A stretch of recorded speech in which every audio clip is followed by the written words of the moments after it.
For 5 Thank you, minutes. Mr. Chairman. I rise today in opposition to H.R. 1210. Today, we're again wasting time on the floor discussing a bill that President Obama has already pledged to veto because it would undermine important financial reforms and put consumers and the economy at risk. H.R. 1210 would allow lenders to deal in the same kind of risky loans that sank Washington Mutual, Wachovia, and Countrywide, and eventually the entire economy in 2008.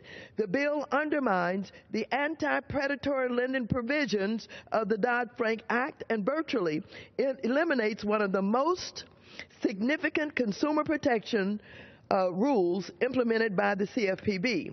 The bill also revives an industry practice under which mortgage brokers can earn hefty bonuses by steering borrowers into riskier, more expensive loans regardless of whether they qualify for better rates. My colleagues seem to forget that we went through a terrible financial crisis. While we did spend hundreds of billions of dollars to rescue the banking system, millions of victims of predatory lending were left to defend for themselves as they were displaced from their homes and saw their life savings disappear. Many reforms in the Dodd-Frank Act ensure that the financial industry never again be allowed to take the kinds of risks that drove us to national crisis. But the mortgage lending rules are designed specifically to protect families from financial crisis. The fact is that many banks, whether they held loans on their books or sold them off to investors, were able to profit from loans they knew borrowers could not repay. Rather than perform careful underwriting, many banks demanded high upfront fees and relied on rising home prices and private mortgage insurance to protect them from losses when borrowers inevitably defaulted. Banks also targeted families in financial trouble that owned their homes free and clear, offering them cash out refinancing with high origination fees and unaffordable terms.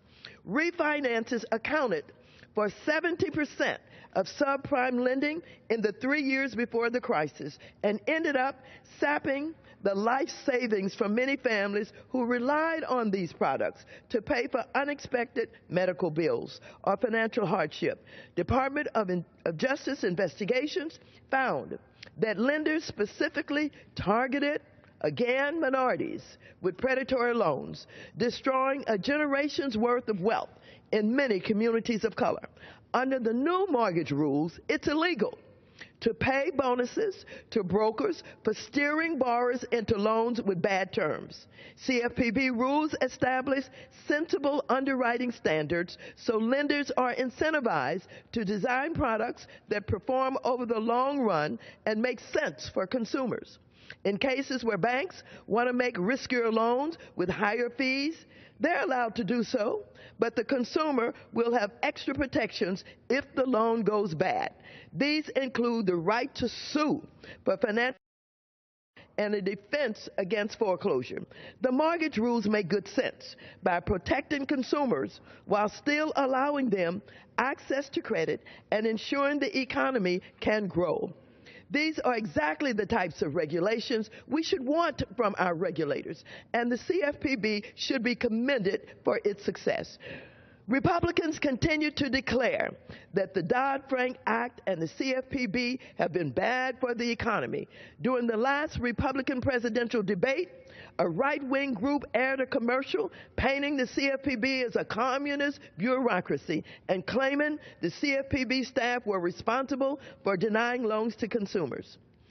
The facts show a much different picture. Even the conservative Wall Street Journal recently reported that industry analysts and experts agree that compliance costs aren't the greatest challenges facing community banks. The same article notes that loan balances at community banks grew twice as fast as their large counterparts over the last year, and that their profitability is much closer to large banks than it was prior to the passage of Dodd-Frank Act.